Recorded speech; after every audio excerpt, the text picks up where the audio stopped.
Hello friends, welcome back to my YouTube channel Plants, Pots and Bonsai. বন্ধুগণ, আজ একটি root over rock bonsai তৈরি করছি। এটি একটি প্রেমনা মাইক্রোফাইলার চারা। একে আমি কয়েক বছর যাবৎ একটি প্লাস্টিকের লম্বা বোতলের মধ্যে গ্রো করেছি, যার ফলে এর প্রায় 18 ইঞ্চি লম্বা যে রুট তৈরি হয়েছে সেগুলিকে একটি 14 ইঞ্চি লম্বা একটি পাথরের টুকরোর সঙ্গে আমি ফিক্স করে নিয়েছি। এটাকে পাথরের টুকরোটির গায়ে বসিয়ে আমি একটি পাটের দড়ির সাহায্যে একে পাথরের সঙ্গে বেঁধে নিয়েছি এবং পাথর সমেত গাছটিকে একটি পটের মধ্যে পটিং সয়েল দিয়ে বসিয়ে নিয়েছি। তো এখন এর উপর কিছু কাজ করব, প্রুনিং করব এবং এর থেকে একটি সুন্দর রুট ওভার রক এবং বনসাই তৈরি করার জন্য আমি কাজ করছি। এর গাছটিকে আমি এর কাণ্ডটিকে অনেক লম্বা হতে দিয়েছি এবং একে ওয়ারিং করে আমি ড্রুপিং স্টাইলে নিয়ে এসেছি। এর কাণ্ডটি অনেক লম্বা, আর এর অপোজিট এর এক পাশে আমি 3টি ব্রাঞ্চ, সরু সরু ব্রাঞ্চ রেখে দিয়েছি। এই 3টি ব্রাঞ্চ দিয়ে 3টি প্যাড তৈরি করব। যখন এই ব্রাঞ্চগুলি আরো পরিণত হবে, আরো ডালপালা দেবে, তখন এর থেকে আমি 3টি পরপর 3টি প্যাড তৈরি করে নেব। যেমন দেখতে পাচ্ছেন আমার ভিডিওতে, আমি পুরনো তারটি খুলে নিয়েছি এবং এর থেকে এর যে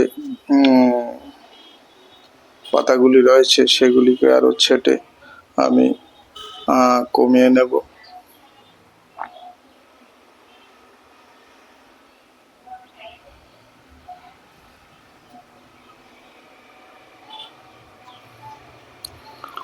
এই বনসাইটির যে স্টাইল হবে সেটা হবে আনকনভেনশনাল। যে কনভেনশনাল যে বনসাইয়ের বিভিন্ন স্টাইল রয়েছে, এটা হবে এর বাইরে।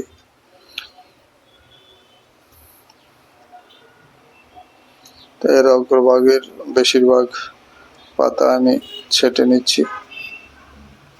মাথার মধ্যে কিছু পাতা রেখে দেব। এর থেকে একটি এখানে একটি প্যাড তৈরি হবে।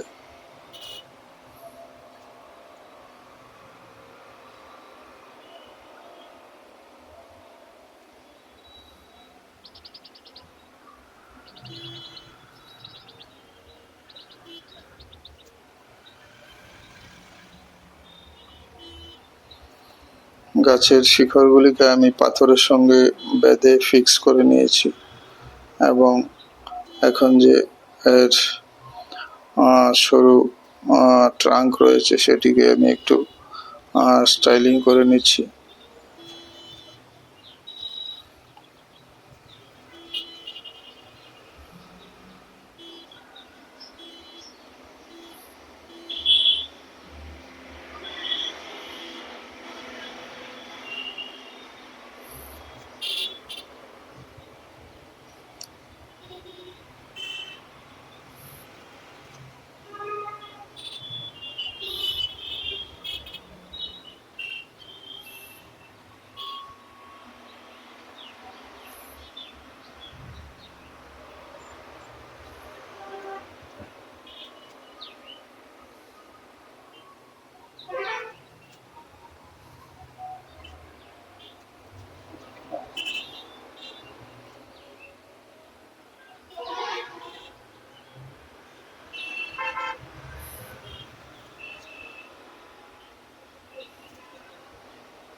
এর যে সরু কাণ্ডের সরু অংশটা কাস্কেড স্টাইলে আমি নিয়ে এসেছি। তো এখন পাথরের গায়ে আমি কিছু কাদামাটি অর্থাৎ নরম মাটি দিয়ে প্রলেপ দিয়ে দেব, যেন এর যে সদ্য যে ওপেন করা রুটগুলি সেগুলি যেন শুকিয়ে না যায়, সেজন্য আমি প্রথমে এগুলিকে ভিজিয়ে নিচ্ছি এবং ভিজে পটিং সয়েল দিয়ে সেগুলিকে চারপাশ থেকে ঢেকে দিচ্ছি। এতে যে রুটগুলি রয়েছে সেগুলি শুকিয়ে যাবে না এবং তাড়াতাড়ি আরও পরিণত হবে।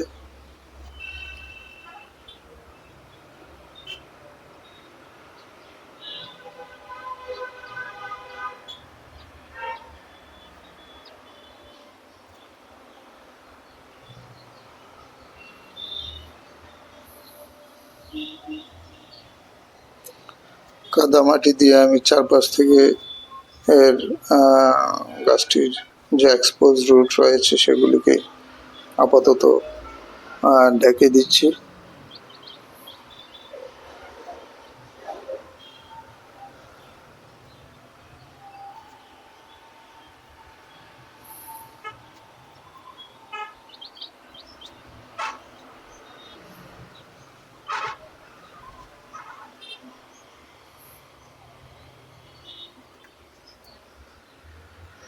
এখন একটি পাতলা সরু সুতির কাপড়ের টুকরো দিয়ে আমি একে জড়িয়ে নিচ্ছি, যেন মাটিটা শুকিয়ে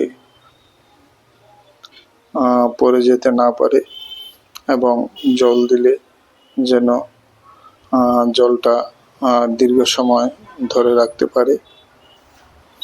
তাই একখণ্ড কাপড় জড়িয়ে আমি এই আলগা মাটিতে ঢেকে এবং বেঁধে দিচ্ছি।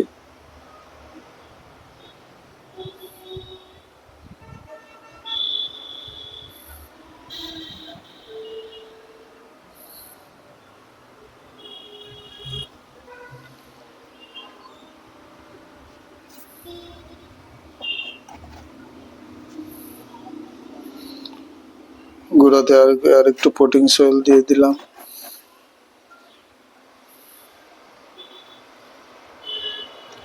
যেন সরু রুটগুলি পট থেকে সহজেই খাদ্য সংগ্রহ করতে পারে।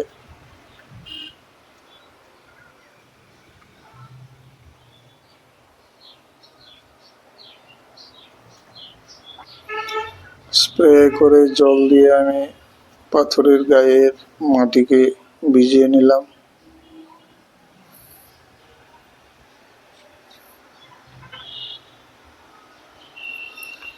তো কিছুদিন একে নিয়ম মাফিক জল দিয়ে এর যে পাথরের উপর মাটিটা সেটাকে সবসময় ভিজিয়ে রাখতে হবে। তারপর কয়েক মাস গেলে আমি এই কাপড় সরিয়ে নেব এবং জল ঢেলে স্প্রে করে এর মাটি ছাড়িয়ে নেব এবং ততদিনে আমার এই যে রুট ওভার রকের উপরে যে রুটগুলি রয়েছে সেগুলি আস্তে আস্তে এক্সপোজ হয়ে যাবে এবং সেগুলি পরিণত হয়ে যাবে এবং একটি এক্সপোজড রুটের তৈরি করবে রকের উপরে এবং আশা করি এটি একটি সুন্দর রুট ওভার রক স্টাইলের বনসাই পরিণত হবে। নিচে একটি বড় প্যাড থাকবে এবং গাছটির উপরের দিকে যে সরু ব্রাঞ্চগুলি রয়েছে তা থেকে আমি 3টি প্যাড আলাদা আলাদা প্যাড তৈরি করে নেব।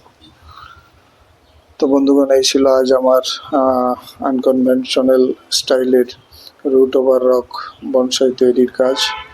ভিডিওটি ভালো লাগলে লাইক করতে ভুলবেন না। ভিডিওটি আপনাদের বন্ধুদেরকে শেয়ার এবং ফরওয়ার্ড করে দেবেন। আজ এখানেই শেষ করছি। নমস্কার।